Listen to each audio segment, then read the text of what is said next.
Shalom, Bapak Ibu, Saudara-saudari yang dikasihi oleh Tuhan Yesus Kristus. Selamat berjumpa kembali di channel Suara Rohani Kristen.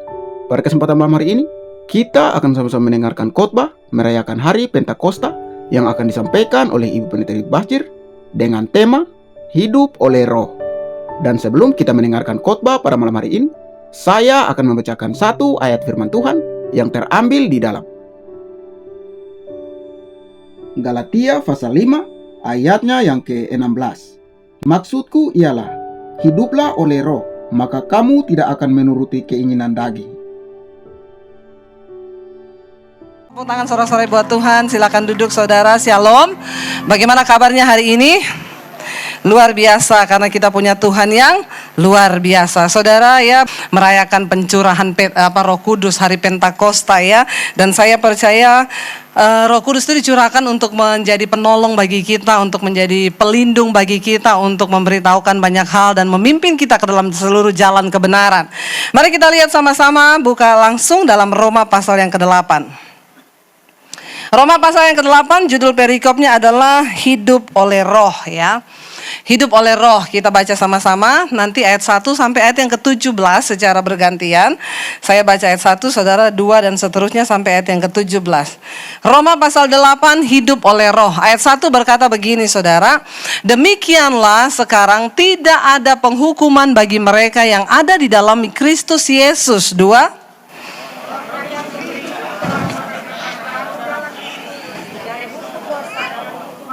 Sebab apa yang tidak mungkin dilakukan hukum Taurat karena tidak berdaya oleh daging, telah dilakukan oleh Allah dengan jalan mengutus anaknya sendiri dalam daging, yang serupa dengan daging, yang dikuasai dosa. Karena dosa, ia telah menjatuhkan hukuman atas dosa di dalam daging. 4.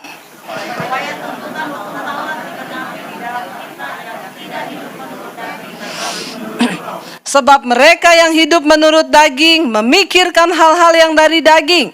Mereka yang hidup menurut roh memikirkan hal-hal yang dari roh. 6.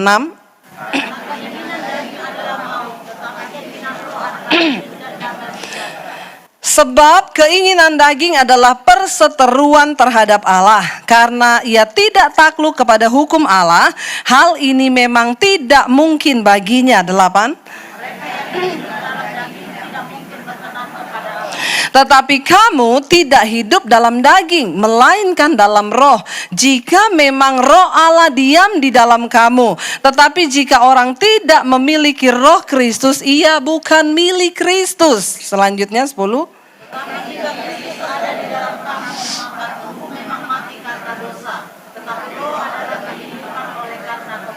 Dan jika roh Dia yang telah membangkitkan Kristus dari antara orang mati diam di dalam kamu, maka Ia yang telah membangkitkan Kristus Yesus dari antara orang mati akan menghidupkan juga tubuhmu yang fana itu oleh rohnya yang diam di dalam kamu. 12.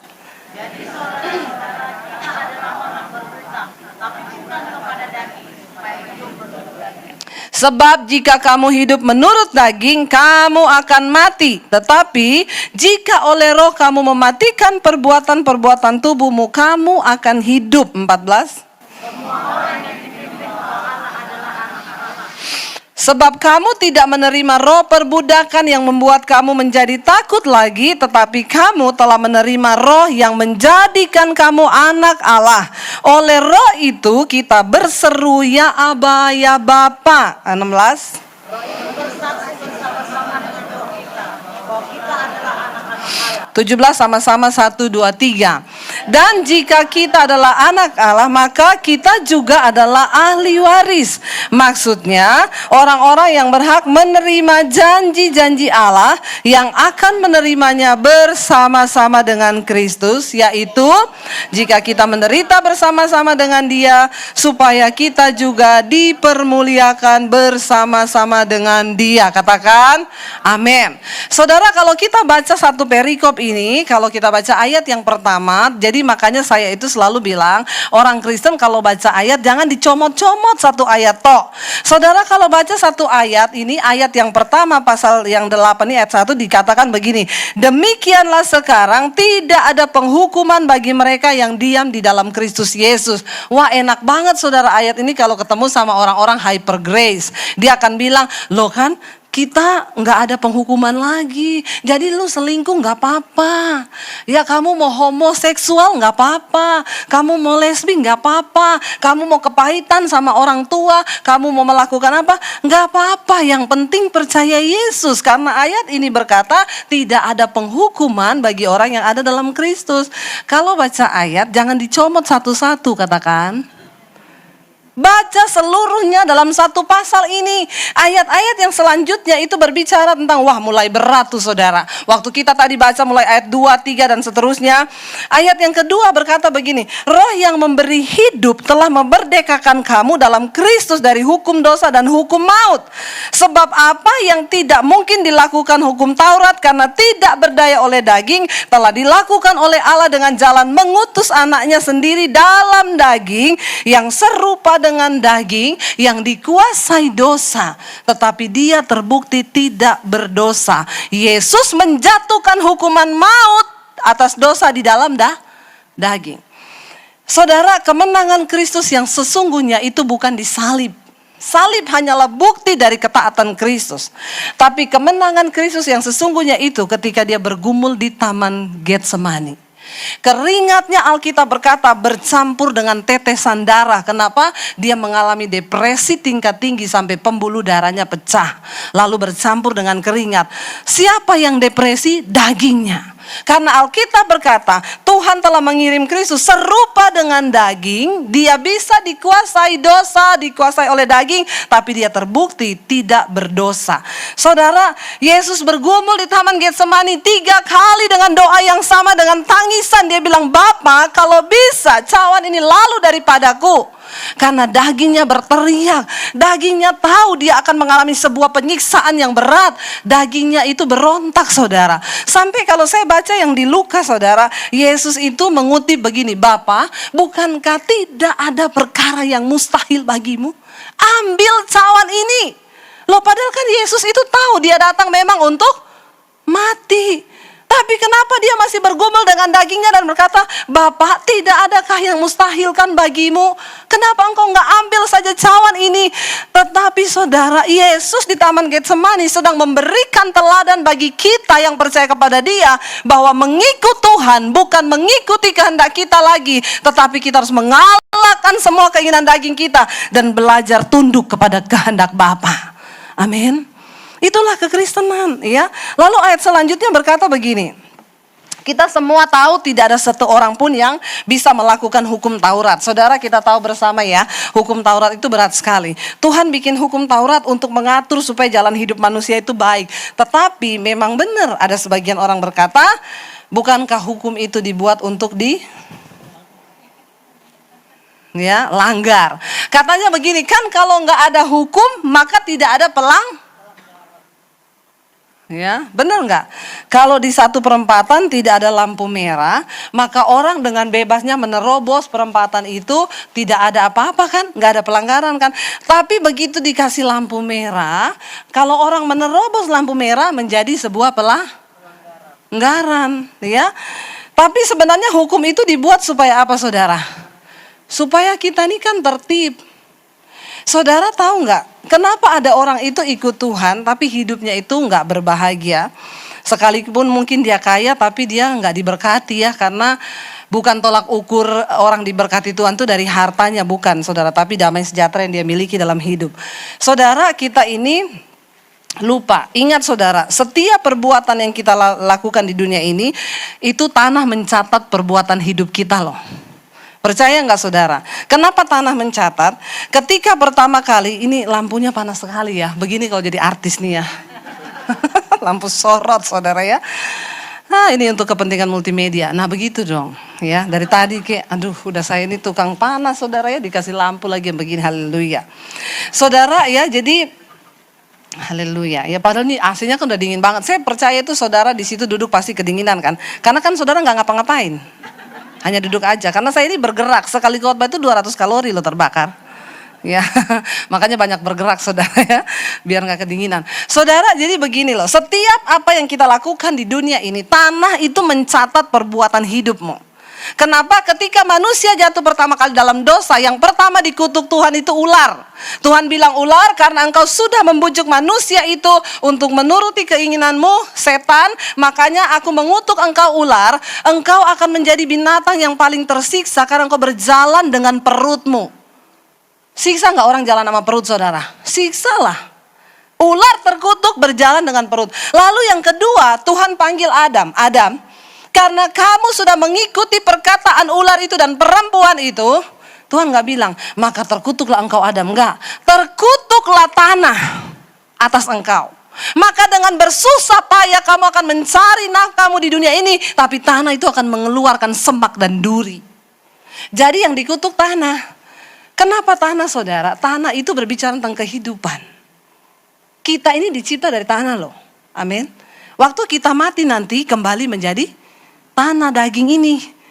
Tetapi roh kita itu kembali kepada Allah Bapa, lalu jiwa kita akan dihakimi.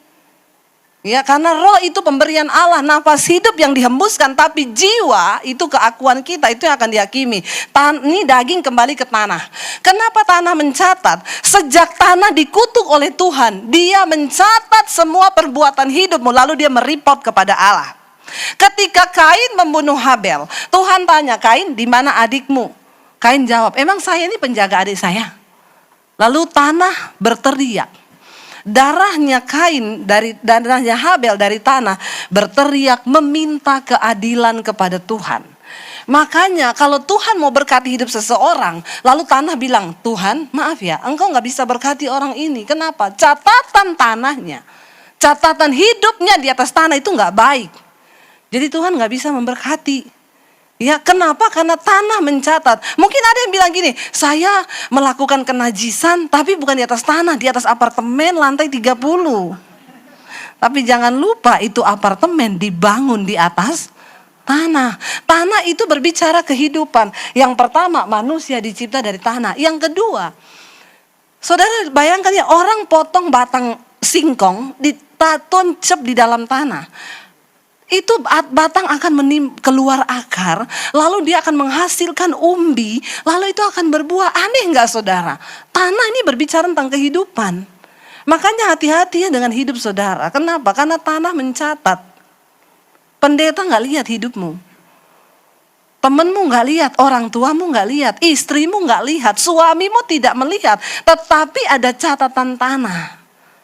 Dan itu yang akan menghakimi kita kelak. Makanya hati-hati ya, di dalam hidup ini kita harus bertindak hati-hati. Saya kemarin ya bulan lalu saya ke Palu lagi, yang keempat kali setelah pasca bencana. Ke Palu adik saya bilang gini, Deb kita pergi ke tempat daerah yang mereka rumahnya itu jatuh ke dalam tanah, masuk 5 meter ke dalam. Jadi waktu gempa orang cuma lari keluar, tiba-tiba masuk blus masuk sama orang-orangnya.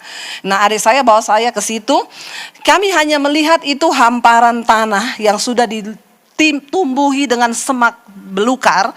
Dan di situ adik saya bilang, kamu tahu ini dulu pemukiman padat penduduk, rumah semua. Ada 700 kakak yang kemudian masuk. Saya berdiri dari atas, yang ambles tuh di bawah saudara.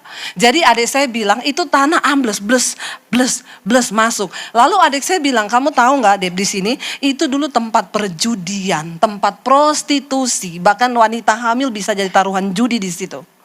Kenapa itu bisa terjadi seperti itu? Karena catatan tanahnya buruk. Tanah tuh berteriak atas kehidupan orang-orang yang ada di atas tanah itu.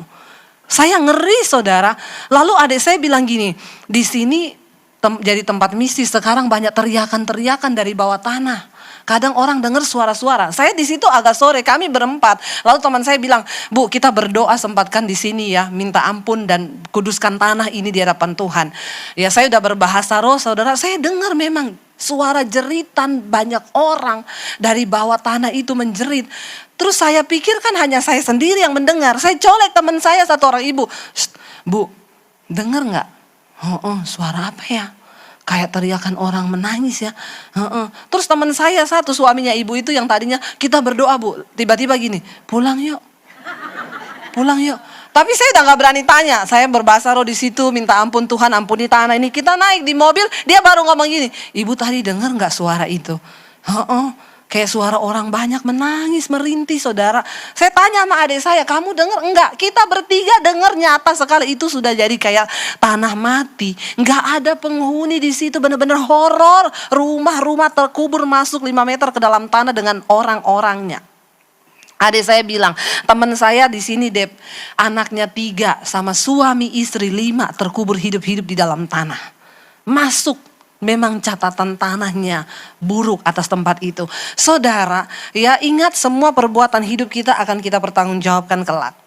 Apa yang tidak mampu dilakukan oleh daging, itu tanah itu saudara, ya dia meminta ya, tapi Yesus datang menjatuhkan hukuman dosa atas daging. Sehingga kita yang ada di dalam dia sudah tidak menerima kutuk maut lagi. Kenapa?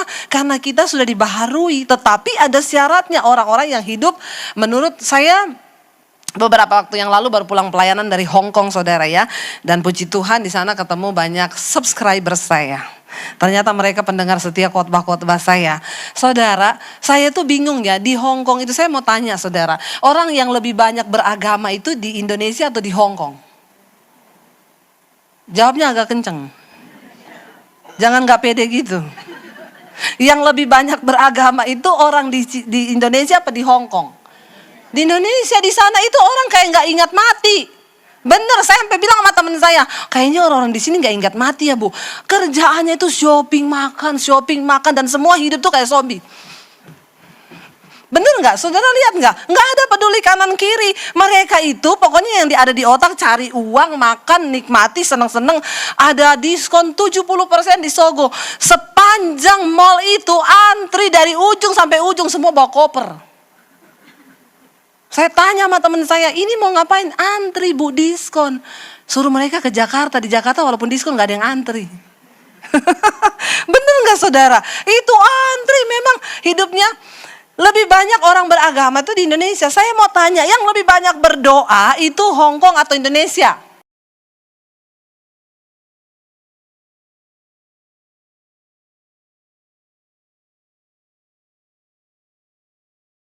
Saya mau tanya, yang negaranya lebih diberkati itu Hong Kong apa Indonesia? Kenapa? Ya, kenapa saudara? Hong Kong lebih diberkati, kelihatannya lebih makmur gitu ya. Indonesia ini kekayaan alamnya luar biasa. Tetapi di dalam Yesaya dikatakan begini, bumi terkutuk karena penduduknya melanggar hukum. Indonesia ini banyak orang taat hukum atau banyak orang melanggar hukum? Kok tahu? Ya, kalau di Hong Kong tuh lampu merah saudara, itu lampu kuning dari jauh orang sudah ngerem, cit, sampai di depan lampu merah tuh masih kuning padahal belum merah, dia udah berhenti, cit, habis itu merah. Kalau di Indonesia orang lihat lampu kuning injak rem atau injak gas. Nah ini kan ketahuan kan orang Indonesia. Yang diinjak gas ya, udah mau merah gas, cut, dia lewat pas merah, cung, melanggar nggak? Saudara, tanah itu mencatat. Ya, di sana biar jam 2 malam nggak boleh putar balik, dia nggak putar balik. Nggak ada polisi loh, lewat aja, nggak. Itu ada tanda nggak boleh putar balik. Muter sampai ke ujung sana. Di Indonesia jam 2 malam tetap nekat putar balik nggak? Nggak ada polisi ya. Bener saudara, saya dulu sama teman saya yang nyetir nih ibu-ibu ya, saya bilang, Bu udah kuning, gak apa-apa kuning. Bener kan, dia lewat pas merah saudara, di depan polisi ini. Ya polisinya langsung, maaf Bu, permisi, hormat Bu, iya. Ibu tahu pelanggaran ibu? Saya jawab, tahu Pak. Yang saya tidak tahu Bapak muncul dari mana? Tadi Bapak gak ada di situ. Kalau gak ada Bapak kan sebenarnya tidak melanggar tadi. Ya, itulah saudara, orang Indonesia ini beda. Di sana saudara, saya tuh lihat ya, ada orang India udah kan penyeberangan orang juga kan pakai lampu merah kanan kiri kan. Merah, nggak ada mobil, dia lari. Langsung ada polisi muncul, denda 4 juta kalau dirupiahkan. Ngelanggar, makanya orang takut karena ada hukum. Nah di Indonesia ini yang lagi memang ya kita berdoa ya saudara ya. Biar orang Indonesia ini coba didenda 4 juta demo. Bener nggak? Ngajak teman-temannya demo. Ya kita berdoa buat Indonesia ya, banyak orang kepahitan, banyak orang yang gak bisa terima hidup, padahal negara kita ini negara kaya loh. Tapi karena malas ya, kumpul gak kumpul, makan gak makan, yang penting kumpul-kumpul. Nah, itu loh, orang Indonesia punya slogan itu. Ya mangan orang mangan, sing penting kumpulnya. Saya gak mau, kumpul gak kumpul, yang penting makan, bener gak saudara? Ya harus dirubah itu. Jangan biar nggak makan, yang penting kumpul-kumpul aja, kombo di situ cerita-cerita, ini yang bikin malas saudara. Nah di dalam kitab Yesaya, bumi terkutuk karena penduduknya melanggar hukum. Jangan melanggar hukum, apalagi hukum Tuhan. Tapi kita bersyukur kita sudah dibatalkan, hukum Taurat itu digenapi dalam Kristus. Apa yang tidak bisa dilakukan, siapa yang bisa lakukan hukum Taurat? Coba, mata ganti mata, gigi ganti gigi, ada yang bisa? Mati kita semua. Gak ada yang bisa melakukan hukum Taurat. Yesus datang menggenapi apa yang tidak sanggup dilakukan oleh hukum Taurat karena tidak berdaya oleh daging, dilakukan oleh Allah lewat jalan Kristus. Ayat 4 berkata begini, supaya tuntutan hukum Taurat digenapi dalam kita yang tidak lagi hidup menurut daging, tetapi menurut roh. Saya mau tanya di sini yang sudah percaya Yesus sebagai Tuhan dan Juru Selamat, angkat tangan. Semua yang sudah hidup menurut roh, tidak menurut daging. Nah iya toh, gak ada yang angkat tangan. Ampuni mereka Tuhan, karena mereka pura-pura tidak tahu apa yang mereka lakukan. Ya, kita akan lanjut saudara. Ayat 5 berkata begini, sebab mereka yang hidup menurut daging memikirkan hal-hal yang dari daging, tetapi mereka yang hidup menurut roh memikirkan hal-hal yang dari roh. Yang di sini saya mau tanya yang hadir, setiap hari Anda lebih banyak pikirin daging atau pikirin roh? Daging bu, sekarang 1 kilo berapa ya? Yang kita pikir itu, kok gak turun-turun gitu harganya ya. Saudara, jangan terlalu banyak mikir daging ya. Cuma gara-gara harta warisan, ada yang berantem bunuh-bunuhan. Kenapa? Ngikuti keinginan daging. Kemarin saya baca berita, ada 1 orang baru beli mobil baru lebaran, dibakar sama tetangganya karena iri dan dengki. Ditaruh kayu bakar, dibawa disiram bensin, dihidupi api, meledaklah mobilnya. Cuma gara-gara iri hati. Untung bukan beli pesawat dia. Cuma beli mobil, kalau beli pesawat mendarat di atas rumah, coba bayangkan. Saudara ya ini loh, orang itu sampai demikian hebatnya mengikuti keinginan daging sampai bakar mobil barunya orang. Jangan ikuti dagingmu, daging itu membinasakan. Amin. Cuma gara-gara keinginan daging kita rela berantem. Makanya orang Kristen itu sekarang ya banyak yang cuma heboh di gereja. Kalau hari Minggu udah kayak beneran aja nyanyi, aku mengasihi Engkau Yesus dengan segenap hatiku. Padahal kepahitan sama mertua, kepahitan sama saudara ipar, kepahitan sama saudara kandung. Udah gak berbicara 1 tahun tapi bisa nyanyi, aku mengasihi Engkau Yesus dengan segenap hatiku. Malaikat bilang, pencitraan lu. Hello. Amin saudara. Yuk kita menghidupi kekristenan yang sesungguhnya. Kristen itu apa? Menyangkal daging kita, mengikuti teladan Kristus yang berkata, Bapa, kalau kehendakku lalukan cawan ini, tapi biar kehendakmu, aku mau mengalahkan semua keinginan dagingku. Katakan amin saudara. Orang yang hidup dipimpin daging, dia pikir semua daging terus. Saya gak terima loh diginiin. Masa saya difitnah? Tapi orang yang dari roh memikirkan, saya memang difitnah tapi tidak apa-apalah. Berarti Tuhan izinkan supaya saya belajar mengampuni orang yang memfitnah saya. Amin. Kan begitu kan? Harusnya orang Kristen kan? Ada orang konseling, Bu, saya sama mertua saya, Bu, kepahitan luar biasa itu mertua saya. Kalau dia datang ke rumah, Bu, bukan cuma saya berantem sama dia, saya sama suami jadi ribut gara-gara itu mertua. Buat ibu-ibu, saya mau bilang ya, yang masih sering kepahitan sama mertua, itu suami kita yang lahirin itu mertua kita. dia besarkan dari kecil, dia sekolahkan, dia biayai semua. Waktu dia sudah besar bisa cari duit, kita ambil. Jadi sebenarnya yang rugi siapa? Mertua kan? Yang untung siapa? Kita kan? Giliran dia sudah bisa menghasilkan, kita kan ambil dia kan? Terus cuma karena masalah sepele engkau gak bisa berbakti kepada mertuamu. Kebangetan orang Kristen sekarang. Itu Bu, saya kepahitan. Ya memang ya, kita gak bisa pungkiri yang namanya mertua itu dia merasa suami kita tuh ya anaknya dia. Yang masih kayak kecil dulu. Jadi kalau dia datang, saya aja kalau mertua saya datang ke Jakarta, saya potong tempe tipis-tipis. Dia bilang, itu Daniel gak suka makan tempean tipis.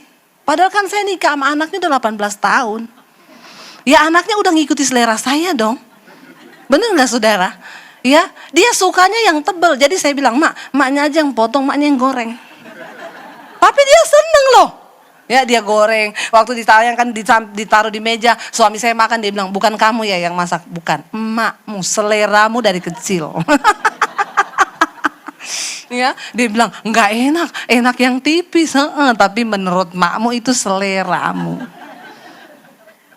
Saya bangun pagi mau turun ke bawah, mau bikin kopi, udah dibikinin. Oh mau bikin apa kopi? Sudah aku bikinin punyanya Daniel kan. Saya tahu kok dia tuh suka kopi 1 sendok. Padahal kan dia menikah sama saya udah 18 tahun. Selera kopinya udah ngikutin saya. Bener gak saudara? Suami saya minum, bukan kamu yang bikin ya, bukan, emakmu. Makanya ndak enak buatanmu, pura-pura enak aja, ya, biar dia seneng. Ya udah pura-pura enak aja. Seringkali kita harus mengorbankan sedikit daging kita lah, ya. Saya pulang dari mana masuk rumah, Nji, ini kok rumah semua berbeda nih tatanannya, kenapa dipindah-pindah? Anak saya bilang biasa mam, ibu negara. Saya bilang ndak apa-apa. Kalau ibu negara pulang ke negaranya, kita balikin lagi ke tempatnya semula. Lo bener gak saudara? Jangan di depan dia lo ajak berantem. Ini kok dipindah di sini sih Bu? Kan saya gak mau kayak begini. Anda juga tidak waras. Amin. Orang yang hidup dipimpin roh itu suka damai sejahtera. Amin. Ya ada yang bilang itu ya Bu, mertua saya datang seminggu, saya ribut sama suami saya sampai saya jengkel, saya belikan 1 tanaman. Mertua saya datang, ini tanaman bagus banget, namanya apa? Lidah mertua. Itu tanaman lidah mertua, saudara tahu yang panjang-panjang kayak pedang. Langsung mertuanya tersinggung, angkat koper pulang kampung. Janganlah ya saudara ya, kita yang sudah dipimpin roh ini belajar. Saya selalu bilang sama suami saya, sesekali kamulah yang ngasih duit sama makmu dari tanganmu, jangan dari saya terus. Biar dia tahu anaknya itu sayang sama dia. Amin ibu-ibu. Yang ada tuh saya dapat konseling, Bu, boro-boro Bu, saya aja mau kasih duit sama mak saya harus sembunyi dari istri saya Bu. Coba saudara, ya, kalau ada istri yang begini bertobatlah kau. Jangan sampai kau binasa loh, bener loh saudara ya. Orang yang hidup menurut daging itu pikirin hal-hal dari daging, sukanya berantem, perpecahan, tidak damai sejahtera. Tapi orang yang hidupnya dipimpin roh, dia mau yang damai-damai aja yuk. Amin. Di gereja juga begitu. Jangan jadi orang yang tidak membawa damai. Maunya berantem, maunya ribut. Kan semua ada cara untuk menyelesaikan. Bicarakan baik-baik. Belajarlah mengalah. Karena disinilah kita dibentuk, amin. Kalau di tempat ini tidak ada pertikaian, maksudnya saudara gak pernah digesek, oh berarti gak sehat nih. Harus ada gesekan. Tapi setelah digesek, engkau merespon dengan rohmu. Kenapa saudara? Karena manusia itu menajamkan sesamanya. Istri yang tajam kan siapa? Suami. Suami yang najam kan siapa? Istri. Tapi Tuhan tuh sebenarnya baik loh. Saudara, kita ini diciptakan Tuhan dengan kepribadian yang berbeda-beda kan. Saudara sudah pelajari kan ya, foto karakter tuh saudara udah pelajari semua, saya yakin ya. Ada yang udah tahu kan kepribadiannya tuh apa. Ada yang kolerik, ada yang flegmatik, ada yang sanguin, ya, ada yang melo. Kalau kenapa Tuhan ciptakan kepribadian ini nggak bisa dirubah loh. Ini sudah begitu. Yang dirubah itu kebiasaan, yang buruk. Tapi kepribadian seperti itu. Orang kolerik itu sebenarnya kalau saudara belajar dari kepribadian, Tuhan tuh baik. Orang kolerik itu jodohnya cuma sama flegmatik. Jangan coba nikah sama yang lain. pasti rumah tanggamu itu. Jadi Tuhan itu kasih kepribadian kita untuk kita bisa tahu kerjaan kita apa. Yang bisa jadi guru itu orang flegma, ya. Kenapa? Dia datang, anak-anak, PR kemarin sudah dikerjakan? Belum, Pak. Oh, enggak apa-apa. Nanti kerjakan loh ya. Kamu jangan pulang sebelum kerjakan. Ya, kalau orang sanguin jadi guru, bubar itu kelas, saudara. Dia masuk dah, halo anak-anak, hai, siapa yang bikin PR? Saya belum, Bu. Enggak apa-apa, enggak usah aja kerjakan PR-nya. Yang penting lu masuk. Bubar, itu anak murid jadi liar. Sebaliknya, guru Melo sudah bikin PR belum? Belum, Bu. Kalian itu pandang enteng sama ibu. Kalian anggap apa ibu ini? Nah, itu guru Melo itu. Bahaya, bisa bunuh diri. Ya, atau koleris kalau jadi guru. Udah bikin PR belum? Belum. Berdiri kamu. Keluar. Berjemur di sana 8 jam. Nah, ini orang tuanya datang semua ke sekolah ngamuk. Jadi saudara, Tuhan itu kasih kita kepribadian supaya ini kita tahu sebenarnya cara kita mencari pekerjaan. Yang cocok jadi sales itu ya orang-orang sanguin. Orang sanguin itu pinter ngomong, pencair dia suasana. Orang gak jadi ambil bisa jadi ambil kalau yang ngomong orang sanguin. Jangan kolerik. Ya, orang kolerik itu dia pemimpin, tegas, ya, tidak. Ya, nah saya ini kolerik, suami saya flegma. Aduh, cocok banget kami. Itu memang dari Tuhan. Ya, saya belajar, saudara, psikolog, ada seorang psikiater, dia bilang, bener, itu orang kolerik itu ya jodohnya cuma flegma. Kalau orang kolerik nikah sama orang melo, saudara, aduh, ya yang melo bisa bunuh diri. Bener, ya. Atau sebaliknya, orang sanguin nikah sama sanguin, itu rumah tangga jadi apa? Berantakan rumah semua, saudara. Ya, karena orang sanguin. Sebaliknya, melo nikah sama melo, tetangga komplain, Pak RT, kita nggak pernah dengar suara di rumah itu, Pak. Kayak nggak ada orang, Pak, horor. Ya, kayaknya tidak ada kehidupan. Mereka diam-diaman terus, marah diam-diaman, bahagia juga diam-diaman. Tapi kalau sanguin nikah sama sanguin juga menghadap Pak RT, Pak, itu tetangga bikin onar tiap hari, Pak. Ribut aja tiap hari, ketawa ketiwi, ribut itu rumah. Jadi saudara, Tuhan tuh sebenarnya baik loh. Nah, jenis saya ini kolerik. Saya nikah sama suami saya.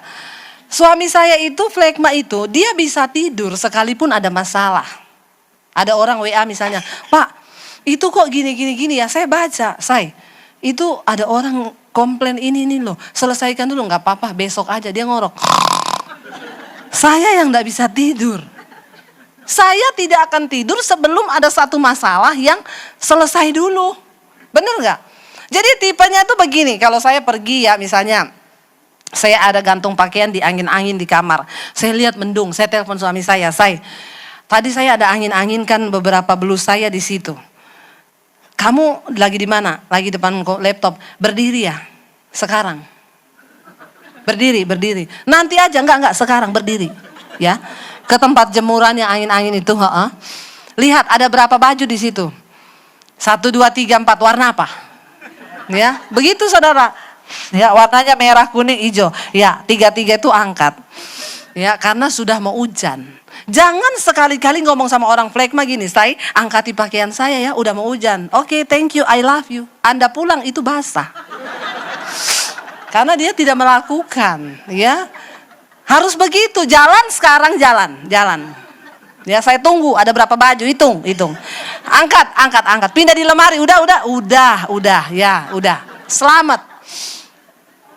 Jadi saudara, yang dirubah itu bukan kepribadian, tetapi kebiasaan, kedagingan, ya. Kita ini kan sudah jatuh di dalam dosa. Sebenarnya semua kepribadian itu baik Tuhan ciptakan untuk saling memperlengkapi. Kalau semua orang kolerik di dunia aku bunuh terus.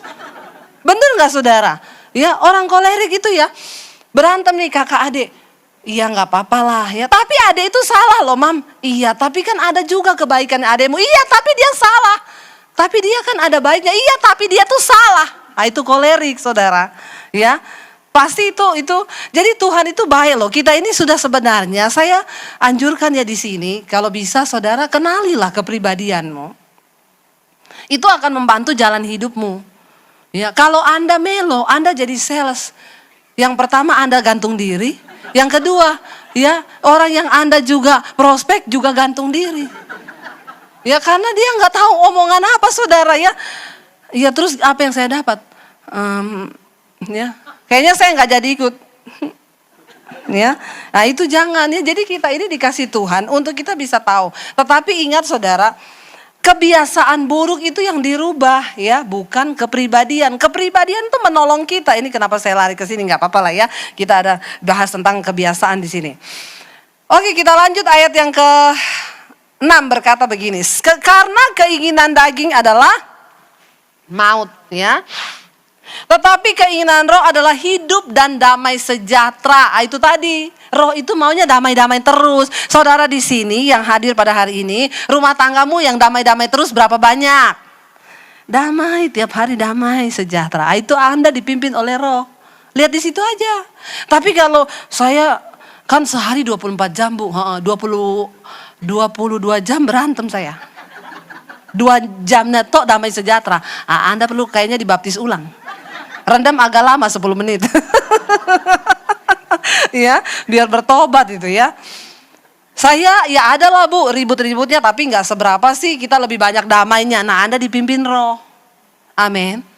Ngerti ya maksud saya ya? Kekristenan itu adalah ketika engkau berhasil mengalahkan kedaginganmu dan hidup menurut kehendak Allah. Ayat berikutnya, sebab keinginan daging ayat 7 ya, adalah perseteruan terhadap Allah. Daging ini maunya kita ini sama Tuhan begini terus. Ya. Karena ia tidak takluk kepada hukum Allah, hal ini memang tidak mungkin baginya. Yang namanya daging itu nggak mungkin mau menuruti firman Tuhan. Kita baca Alkitab bilang, kuduslah kamu sebab aku kudus. Tapi kita ditarik sama keinginan daging kita melakukan kenajisan, homoseksual, lesbian. Kita nggak pernah mampu. Kenapa? Memang daging itu nggak akan pernah merelakan. Dan ingat, daging ini tidak ada hubungannya sama setan.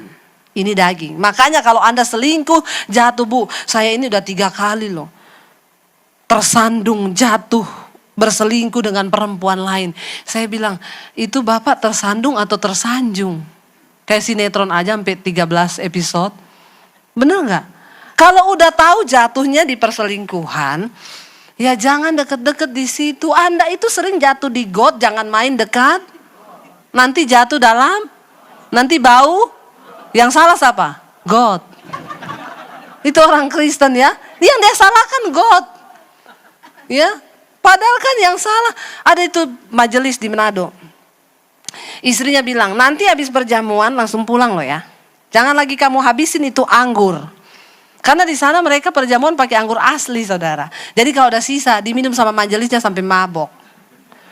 Istrinya udah bilang, kamu nanti kalau mabok jatuh di got loh. Enggak, saya hafal semua got. Bener, begitu hari Minggu ada orang pulang ngomong ke istrinya, Bu, Bapak jatuh di got sana Bu. Dia datang, saya kan udah bilang kamu, kenapa lagi kamu jatuh di got sini? Dia bilang, saya tahu, di sini kemarin udah ada got, ada yang pindahin nih got ke sini. Siapa yang pindahin? Orang mabok kan saudara. Jangan dekat-dekat sama got. Udah tahu lu sering jatuh di got, ya jangan main dekat. Nanti jatuh di got, bau got, yang salah got. Bertobat ya. Daging ini gak ada hubungannya sama setan. Ini daging. Mereka yang hidup dalam daging, ayat 8, tidak mungkin apa? Berkenan kepada Allah. Loh saya pendeta loh. Gak peduli. Kamu hidup menurut daging, kamu tidak berkenan di mata Tuhan.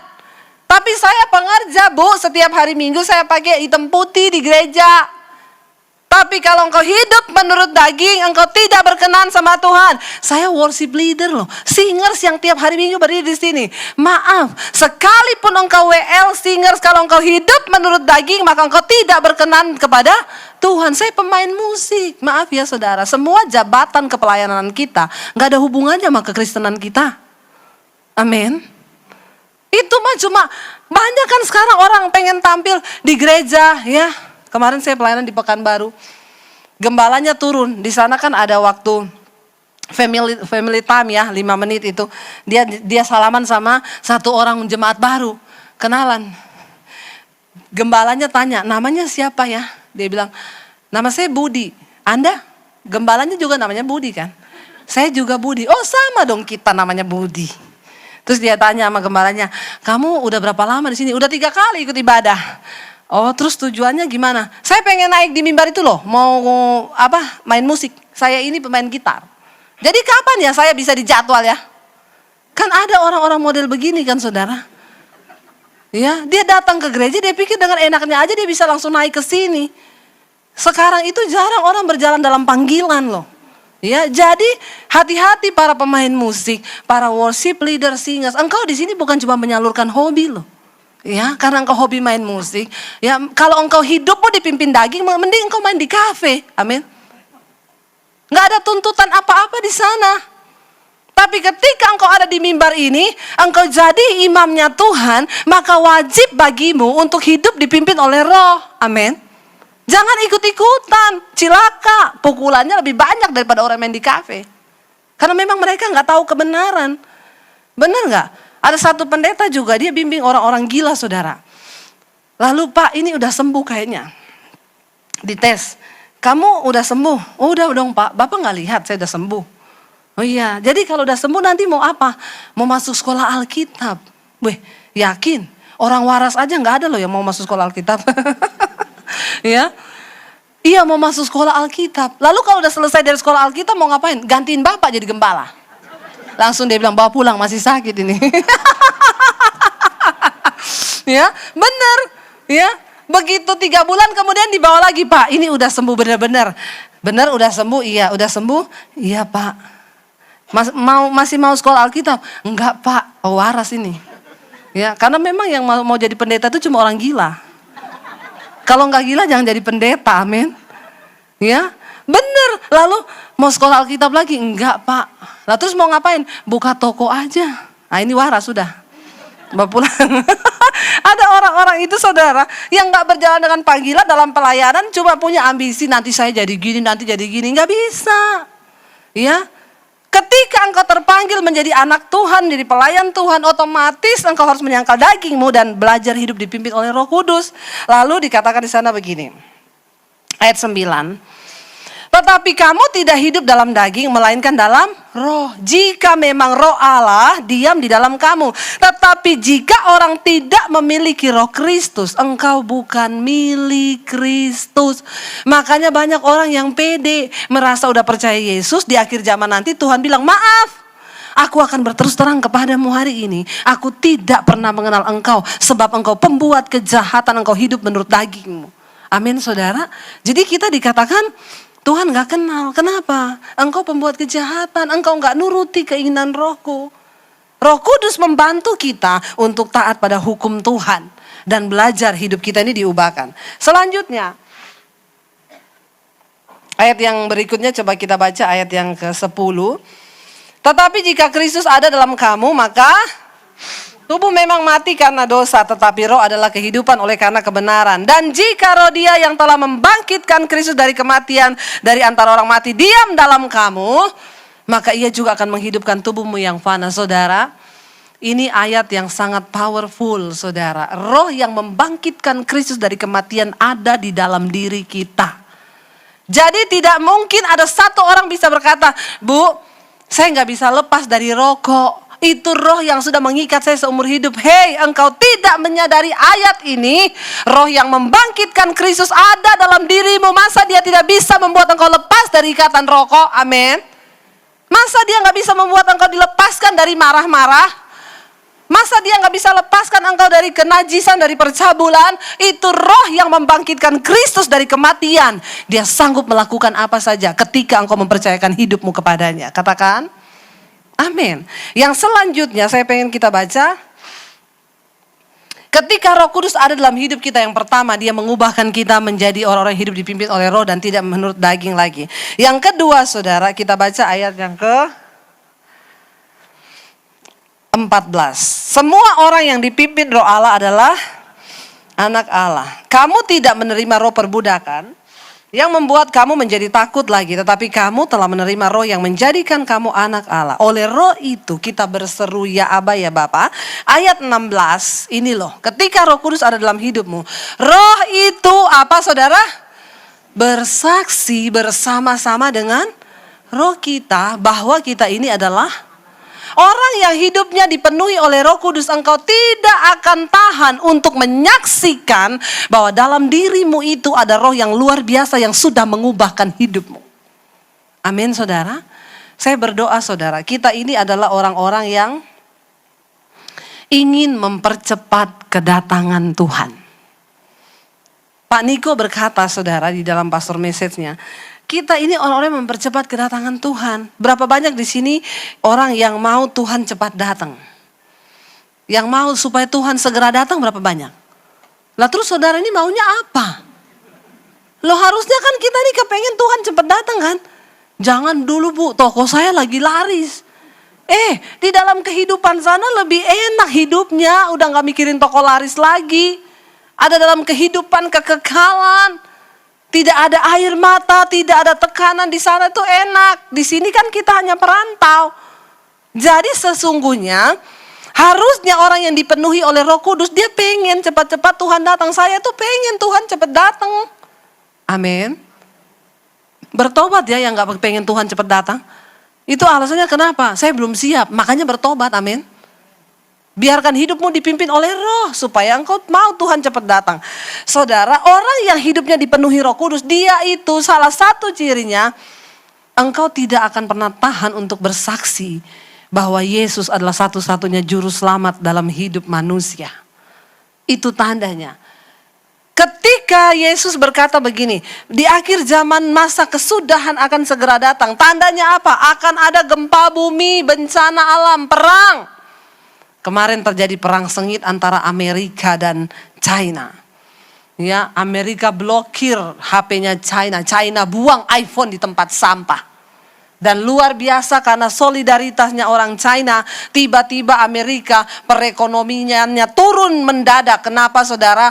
Banyak karyawan dari perusahaan Huawei itu dipecat semua, bahkan Alibaba menarik semua sahamnya dari Amerika. Tiba-tiba terjadi goncangan demo, Trump harus bertanggung jawab atas semua yang terjadi. Tiba-tiba KFC dan McDonald dan semuanya demo kepada Trump. Kenapa? Di China 800 gerainya tutup. Orang China tidak ada yang mau makan Kentucky. Terjadi perang dagang yang luar biasa. Ya, lalu akhirnya takut saudara. Akhirnya Amerika mengalah. Karena memang China itu yang pegang perekonomian dunia sekarang. Ya saudara, ini kenapa saya lari ke sini tadi? Ya. Jadi, oh ya, saya lagi bicara tentang keadaan tanda-tanda zaman, ya. Tentang perang, ini perang ekonomi ini sengit, ya. Justru perang begini ini yang ditakuti, ya. Lalu bangsa-bangsa lain menyatakan dukungannya terhadap China. Bukan apa-apa loh, China lagi bikin matahari KW. Bener, ya. Semua kekuatan nuklir lagi dikumpulkan. Seorang suhu zaman dulu di Tiongkok, saya baca satu artikel. Dia bukan orang Kristen, tapi dia sudah meramalkan kalau satu bangsa ada yang sudah coba bikin matahari palsu, itu tanda kedatangan Tuhan sudah dekat.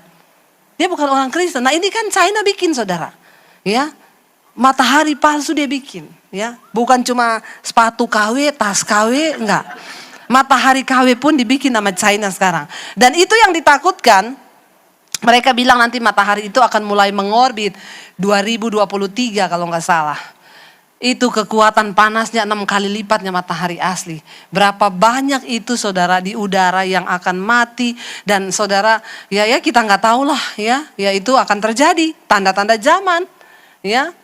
Dan kita melihat tapi Yesus bilang gempa bumi, bencana alam, perang itu bukan akhir dari segalanya. Itu baru permulaan. Tetapi akhir dari segala kesudahannya adalah ketika Injil kerajaan ini mulai diberitakan. Sampai ke segala makhluk mendengar. Nah itu tanda kedatangan Tuhan. Saudara lihat. Termasuk saya tuh dapat panggilan Tuhan suruh bikin channel YouTube. Kenapa? Saya kaget saudara. Dari antar benua, ya itu gak ada yang bisa membendung YouTube kan. Di kamar-kamar tidur, lintas agama, lintas budaya, lintas negara. Itu orang dengar semua. Dan saya mulai melihat hari-hari ini penuaian mulai terjadi. Yang bukan Kristen dengar khotbah saya, cari nomor telepon saya. Bu, saya tuh lihat khotbah ibu, saya mau bertobat. Loh benar loh saudara, Roh Kudus mulai bekerja. Orang-orang pada datang ketika mendengar Injil kebenaran. Makanya saudara berdoa supaya hamba-hamba Tuhan yang menyampaikan khotbah hari-hari ini diurapi oleh Roh Kudus sehingga setiap yang mendengar terjadi pertobatan. Zaman dulu Petrus sekali khotbah 3.000 orang tobat. Zaman sekarang pendeta 3.000 kali khotbah, untung-untung satu yang tobat. Astagfirullah, subhanallah. Bingung gak kita ya? Ini apa yang terjadi dengan keadaan zaman sekarang? Bener gak? Ya kita perlu berdoa. Saudara, orang yang punya Yesus, itu dia punya Roh Kudus, Anda gak akan tahan. Dan Roh Kudus akan menuntun. Kalau udah ketemu Roh Kudus, dia tidak akan bisa ada yang tutupin. Makanya ada seorang ibu, bu, anak saya dihamili bu sama orang beda agama. Sekarang dia mau pindah agama, biarin aja, itu belum ketemu Tuhan. Belum ketemu Roh Kudus. Saya udah larang jangan pindah agama. Dia bilang dia mau bunuh diri, ya iya kan? Mending lu jangan paksa. Karena apa? Dia benar terjun nanti dari mall. Mending biarin aja. Kenapa? Nanti kalau Roh Kudus jamah dia, sekarang bagianmu berdoa buat dia supaya Roh Kudus jamah dia. Karena percuma saudara. Makanya orang yang duduk di gereja itu gak semua sudah dipenuhi Roh Kudus. Karena kalau orang tidak memiliki Roh Kristus, engkau bukan milik Kristus. Sekalipun engkau terdaftar jadi anggota gereja. Saudara mengerti sekarang? Berapa banyak yang mau dipenuhi Roh Kudus? Mari bangkit berdiri bersama. Bapak, Ibu, saudara-saudari yang dikasihi oleh Tuhan Yesus Kristus, kita telah bersama-sama mendengarkan khotbah merayakan Hari Pentakosta yang telah disampaikan oleh Ibu Pendeta Basjir dengan tema Hidup oleh Roh. Kiranya lewat khotbah yang telah kita dengar pada malam hari ini memberkati setiap kita orang percaya.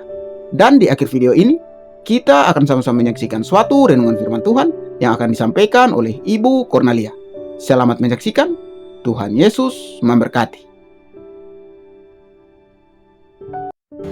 Selamat malam Bapak, Mama, saudara sekalian yang diberkati oleh Tuhan.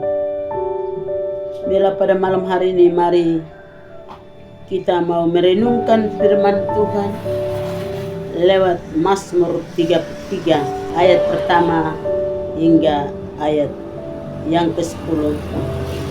Judul bacaan puji-pujian kepada Allah Israel. Bersorak-sorailah hai orang-orang benar dalam Tuhan, sebab memuji-muji itu layak bagi orang-orang jujur. Bersyukurlah kepada Tuhan, jangan kecapi, bermazmurlah baginya. Di dalam ayat yang kedua, bersyukurlah kepada Tuhan dengan kecapi, bermazmurlah baginya dengan gambus 10 tali. Kita harus bersyukur kepada Tuhan sebab Dia baik. Bernyanyi, bermazmur bagi Tuhan karena Dia adalah segala-galanya bagi kita. Dan patut kita menaikkan syukur kepada Tuhan sebab kebaikannya. Dalam ayat yang ketiga dari Mazmur pasal 33, dia katakan, nyanyikanlah baginya nyanyian baru, petiklah kecapi baik-baik dengan sorak-sorai. Bernyanyi bagi Tuhan dan curahkanlah isi hati kita kepada Tuhan siang dan malam dalam kehidupan kita selagi kita ada di dalam dunia ini.